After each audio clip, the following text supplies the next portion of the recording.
अस्सलाम वालेकुम हाज़रीन, मैं अजीम गुड़ाकू वाला माफ़ी के साथ में एक मरतबा फिर आप लोगों के सामने हाजिर हुआ हूँ। वो हाजिर होने का मकसद ही है कि मुस्लिम कोऑपरेटिव बैंक का एक मामला कोऑपरेटिव कोर्ट में चल रहा है। उसके सिलसिले से कुछ बात लोग ज़राए से हमें कुछ मालूम पड़ा हुआ है, तो मैंने सोचा क्यों ना इसको पूरे पूना शहर के मुस्लिम बैंक से मोहब्बत करने वाले, आज़म कैंपस से मोहब्बत करने वालों के साथ में शेयर किया जाए।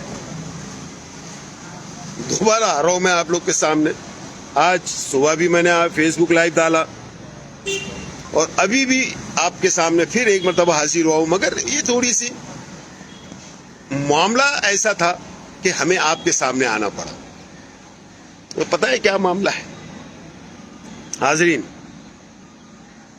मुस्लिम कोऑपरेटिव बैंक में डिपॉजिट्स का ये जो मामला चल रहा है,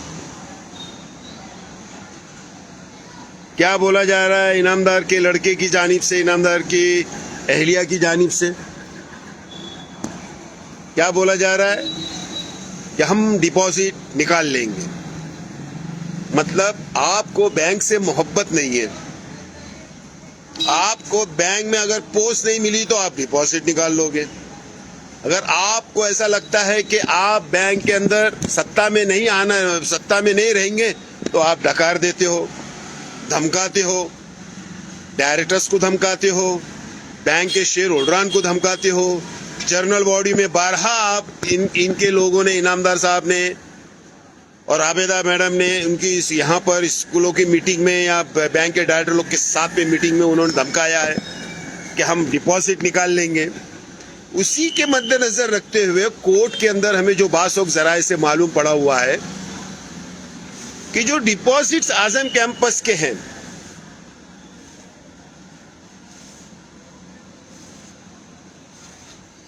उसके मद्देनजर इस कोर्ट के अंदर कुछ डिस्कस हुई और बैंक के वकील के सामने जो वकील है उन्होंने वहां पे कुछ दलीलें दी। तो दलीलें देने के बाद उन्होंने ये कहा कि बैंक में से कोई ये जो लोग हैं, ये तनवीर इनामदार और मिसिस इनामदार, ये बैंक से डिपॉजिट ना निकाले, इसके लिए हमें हिस्ट्री चाहिए।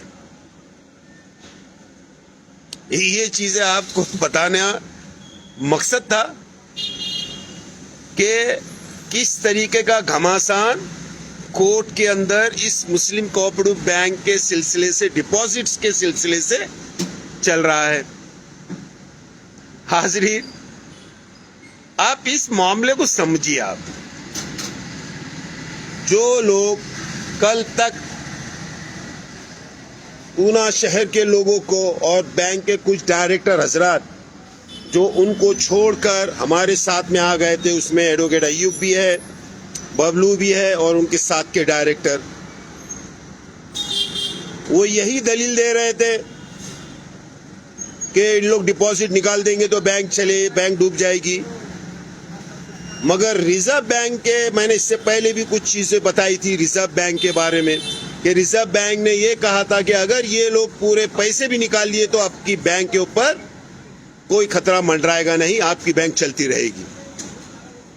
ये चीजें हमने बारहा बताई और ये बैंक के जो एडवोकेट अय्यूब साहब का जो ग्रुप है उनको भी मालूम है। मगर ऐसे क्या हालात हुए, अब थोड़ा सा मैं अभी नाम लिया है एडवोकेट साहब का, तो मैं आप लोगों को कुछ चीजें थोड़ा सा फ्लैशबैक में लेके जाना चाहता हूं। अभी बैंक का मैंने आपको कोर्ट का तो मामला आपको बता दिया है कि वहां पे क्या मामला चल रहा है। अभी मैं फ्लैशबैक में लेके चलना चाहता हूं आप लोगों को। अब थोड़ा फ्लैशबैक में जाएंगे। 2024 में जिस तरीके से हमने तहरीक अवामी महाज ने जो कागजात मुस्लिम कोऑपरेटिव बैंक को स्मॉल फाइनेंस बैंक बनाने के लिए, ये तनवीर इनामदार ने बैंक में अपनी मां के साथ में मिलकर रिजर्व बैंक, डीडीआर, सहकार आयोग, सब जगह जो कागजात जमा किए थे, उसकी बेस के ऊपर स्मॉल फाइनेंस बैंक बनाने के लिए कागार के ऊपर करीब करीब ये पहुंच गए थे। मगर हमने सहकार आयुक्त के पास जाकर सारे कागजात जमा किए और आपके सामने हमने पेश किए थे। उसको देखकर एडवोकेट अय्यूब और खास करके बबलू साहब ने इस बोर्ड की मीटिंग में ये कागजात का बहाना बनाकर इस बैंक को small finance bank Tanveer Inamdar कैसे बना रहे हैं उसके ऊपर उनकी वहां पे नूरा कुश्ती शुरू हुई। एक तरीके से आप बोलेंगे तो नूरा कुश्ती। उस वक्त उन्होंने मुखालिफत की, 10 लोग ने साइन भी किया। 10 लोग ने साइन करने के बाद फिर बारामती में गए। बारामती में वहां पे इनके फॉर्म को इनका वहां पे मामला रिजेक्ट हुआ कि नहीं? इनके जो 20-20 लाख रुपए के 40-40 लाख रुपए को कोटेशन वो सब रिजेक्ट हुए। तो हाजरीन, बोलने का मकसद ये है, आप लोगों को मैं ये बोलना चाहता हूं, ये बताना चाहता हूं कि उस वक्त बैंक में पीए इनामदार साहब तो नहीं थे। कौन चला रहा था बैंक को? Vice chairman. और वाइस चेयरमैन कौन थे? अली इनामदार साहब। मैं आज नाम खुले नाम से मैं आपको पूरा बताना चाहता हूं, नाम लेके बताना चाहता हूं भाई, क्योंकि लोगों को मालूम होना चाहिए कि अपनी बैंक के अंदर किसने क्या किया। ये बैंक है, ये फाइनेंस इंस्टीट्यूट है, यहां पे राजकारण नहीं होना चाहिए। उस वक्त ये सब बिल जब रिजेक्ट हुए, उसका उस वक्त वाइस चेयरमैन कौन था? इनामदार साहब तो थे नहीं, अली इनामदार थे। उन्होंने इस चीजों को सबको लंबा खींचा। जब तनवीर इनामदार ने देखा कि एडवोकेट अय्यूब का मामला, इन्होंने इनामदार के पैनल को 2 टुकड़े करके एक ग्रुप अपना अलग बना लिया और अली इनामदार उनको पूरा सपोर्ट कर रहे हैं और मुस्लिम कोऑपरेटिव बैंक को स्मॉल फाइनेंस बैंक नहीं बनने देना, इसके वास्ते इन्होंने पूरी मदद की अली इनामदार साहब ने।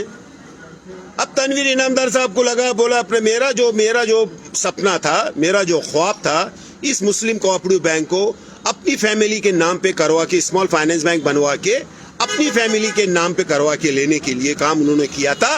वो उनको लग रहा है ये अधूरा नहीं हो जाए, ये रह नहीं जावे, तो उन्होंने नो कॉन्फिडेंस मोशन लेकर आया अली इनामदार के खिलाफ और उसमें 13 डायरेक्टर लोग ने साइन किए।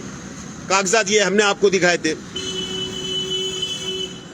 13 डायरेक्टर ने उसमें साइन किए, मगर जब नो कॉन्फिडेंस मोशन 20 तारीख को, शायद पिछले महीने की 20 तारीख को, जब नो कॉन्फिडेंस मोशन आया था, उससे पहले एडवोकेट अय्यूब, बबलू और उनके साथीदारों ने अली इनामदार और शाहिद इनामदार साहब के साथ में बैठ के इस मुस्लिम कोऑपरेटिव बैंक को आप स्मॉल फाइनेंस बैंक नहीं बनने देंगे, ऐसी कंडीशन के ऊपर आपने उनको सपोर्ट किया था। एडवोकेट अय्यूब के ग्रुप ने, उन्होंने इसको सपोर्ट किया था अली इनामदार को। लेखी में लिया आपने, फिर आपने ये कहा कि आपको रेजिग्नेशन भी देना पड़ेगा। अली इनामदार साहब ने सिर्फ बैंक की खातिर, बैंक में कुछ इंतशार नहीं होना, इस वास्ते उन्होंने अपना रेजिग्नेशन लेटर का जो मामला चल रहा था वो भी इन्होंने जबरदस्ती बोलते हैं कि लिया, मगर उन्होंने दिया था नहीं। कुछ कागज पे इन्होंने साइन करके लिए, क्या बोल के ये रेजिग्नेशन लेटर है, मगर वो रेजिग्नेशन लेटर नहीं था, उन्होंने कागजात पे साइन लिए थे। अब उसको मुद्दा बना के बोर्ड की मीटिंग में लाया गया एडवोकेट अय्यूब साहब का मामला, और उससे पहले जब ये सब मामला चला था नो कॉन्फिडेंस मोशन में, फिर इन्होंने अली इनामदार साहब का साथ दिया। नो कॉन्फिडेंस मोशन टूट गया, अली इनामदार साहब फिर वाइस चेयरमैन बने, मगर 2 हफ्ते के बाद ही मुस्लिम कोऑपरेटिव बैंक की बोर्ड की मीटिंग में अली इनामदार साहब की जो साइन का जो कागज है वो बोर्ड की मीटिंग में लाके उसके ऊपर सीओ के साथ में पकड़कर इस लेटर को बोर्ड की मीटिंग में एक्सेप्ट किया गया। ये लेटर के ऊपर सिर्फ साइन थी अली इनामदार साहब की, उन्होंने कोई इसके ऊपर ये नहीं कहा था कि मैं वाइस चेयरमैन से मैं रिजिग्नेशन देता हूं, ऐसा कुछ भी नहीं था मामला। उनके कागजात थे, उनके कागज के ऊपर साइन लिए गए, कोरे कागज के ऊपर। और इस बोर्ड की मीटिंग में ये तनवीर इनामदार सबसे बड़ा झूठा सबसे बड़ा दगाबाज। अगर ये अल्फाज पूरे पूना के अंदर या बोर्ड की मीटिंग में अगर किसी ने कहे तो बबलू सैयद साहब थे। ये बबलू सैयद साहब ने दसियों जगह पे ये तनवीर इनामदार झूठा एक नंबर का मक्कार है, इसने हमसे झूठ बोलकर कागजात पे साइन लेकर स्मॉल फाइनेंस बैंक बनाने के लिए काम किया हुआ है। बोर्ड की मीटिंग में उसकी तरफ इशारे कर करके उनको तपा दिया था उन्होंने। मगर क्या ऐसे हालात हो गए भाई, थोड़े ही दिन में जैसे ही नो कॉन्फिडेंस मोशन हुआ, इन लोग हरकत में आ गए। बोर्ड की मीटिंग में अली इनामदार साहब का जो लेटर है उसको रखा गया और उसको रेजिग्नेशन करके एक्सेप्ट कर लिया गया। पूरे ये जाके गोद में बैठ गए इनामदार साहब, तनवीर इनामदार और आबिदा इनामदार के बोर्ड की मीटिंग में गोद में जाके बैठ गए। उसके एक हफ्ते पहले जुमा के दिन मैं अच्छी तरह याद है, मैं कैंपस में खड़ा हुआ था। ये लोग, इसमें एडवोकेट अयूब, बबलू सैयद, लुकमान खान साहब और सादिक लुगड़े, ये 4 डायरेक्टर आबिदा मैडम को मिलने के लिए आए। क्यों मिलने के लिए आए? कि हाँ, आप लोगों ने इस मुस्लिम कोऑपरेटिव बैंक से अपने डिपॉजिट, इस कैंपस के डिपॉजिट नहीं निकालना। उनके पर्सनल तो ऑलरेडी उन्होंने निकाल चुके थे, उनके नाम के जो पर्सनल थे, इनामदार साहब की साइन लेके उनको वो पैसे पूरे निकाल लिए थे। कैंपस के पैसे नहीं निकालना, इसके वास्ते यहां पर आके उनको रिक्वेस्ट कर रहे और उनको ये बोला गया मैं निकालूंगी नहीं, मगर मेरे लड़के को आप लोगों ने चेयरमैन बनाना। इस कंडीशन के ऊपर ये एडवोकेट अयूब का पूरा ग्रुप वहां पे सरेंडर हो गया। मैंने आपको 12 पैसे अभी थोड़ी देर पहले कहा था कि अगर ये तनवीर इनामदार और ये आबिदा इनामदार पूरे पैसे भी निकाल ले तो आपकी बैंक को कुछ बाल बिका भी नहीं हो सकता था। मगर कुछ सियासी फायदा उठाने के लिए, कुछ अपना फायदा उठाने के लिए एडवोकेट अयूब, बबलू सैयद और उनके साथीदारों ने तनवीर इनामदार और आबिदा इनामदार, जिनके पीठ में खंजर घोंपकर इन्होंने अपना एक ग्रुप बनाया था, फिर उनके पास जाके सरेंडर हो गए। और क्या हमारे को बता रहे हैं कि बैंक के डिपॉजिट निकालेंगे तो बैंक डूब जाएंगे। अरे बाबा का राज चला है, ऐसे कैसे बैंक डूब जाएगी? वही तो आज केस के अंदर, आज कोऑपरेटिव कोर्ट के अंदर यह मामला हुआ है, यही तो हुआ है ना। कोऑपरेटिव कोर्ट के अंदर यह पैसे नहीं निकाल सकते, इसके ऊपर स्टे मांगा गया है, वहां पे बहुत लेदे हुई है। अब आप लोग क्या करोगे? जब अगर कोर्ट इस पे स्टे दे देगा तो फिर बैंक में से कोई ये पैसे निकाल नहीं पाएंगे। तनवीर इनामदार, आबिदा इनामदार, वो भी कैंपस के पैसे खुद के तो निकाल चुके हैं। भाइयों और बहनों, मेरा बोलने का मकसद ये है कि जब आपको मामला अली इनामदार के साथ में था तो अली इनामदार साहब के साथ में कंडीशन, चेयरमैन वाइस चेयरमैन की रेजिग्नेशन दो, लेखी में दो। तुम्हारी कंडीशन मुस्लिम बैंक को स्मॉल फाइनेंस बैंक नहीं बनने देंगे, उसके लिए आपने कंडीशन, उसके लिए लेटर लिख के दो। इनसे तो आपने लेटर लिखा के ले लिया, उनको वाइस चेयरमैनशिप के पास से उनकी इसमें डुप्लीकेट साइन के ऊपर, या उनके 2 कोरे कागज के ऊपर जो साइन लिया गया था उसको आधार बनाकर आपने उनसे उनका रेजिग्नेशन भी करवा दिया उनको बैंक से। क्या आपने यही कंडीशन इस तनवीर इनामदार साहब के साथ में की? क्या आपने तनवीर इनामदार साहब को बोला कि लिख के दे कि आप मुस्लिम कोऑपरेटिव बैंक को स्मॉल फाइनेंस बैंक नहीं बनाएंगे अभी भी? क्या उन्होंने आपको लिख के दिया? क्या उन्होंने आपको यह बताया कि मैं स्मॉल फाइनेंस बैंक नहीं बनने दूंगा, नहीं बनाऊंगा? अभी तो कुछ दिन पहले उनका साजिद खान साहब जो है कोंडवा के रिपोर्टर, उनके साथ में उनका स्पीच हुआ, उनका इंटरव्यू हुआ। उस इंटरव्यू में ये तनवीर इनामदार जो मुस्लिम बैंक के चेयरमैन बने हैं एडवोकेट अयूब की मेहरबानियों की बदौलत, बबलू साहब जो उनको सबसे बड़ा झूठा कहते हैं उनकी बदौलत, इस झूठे आदमी को इन लोगों ने सपोर्ट करके चेयरमैन बनाया। वो चेयरमैन ने एक अल्फाज साजिद खान साहब को उनके इंटरव्यू के अंदर जो यूट्यूब के ऊपर है उसमें ये नहीं बोला उन्होंने कि हम स्मॉल फाइनेंस बैंक नहीं बनाएंगे। क्या उनकी गारंटी है कि ये तनवीर इनामदार इस मुस्लिम कोऑपरेटिव बैंक को स्मॉल फाइनेंस बैंक बनने नहीं देंगे।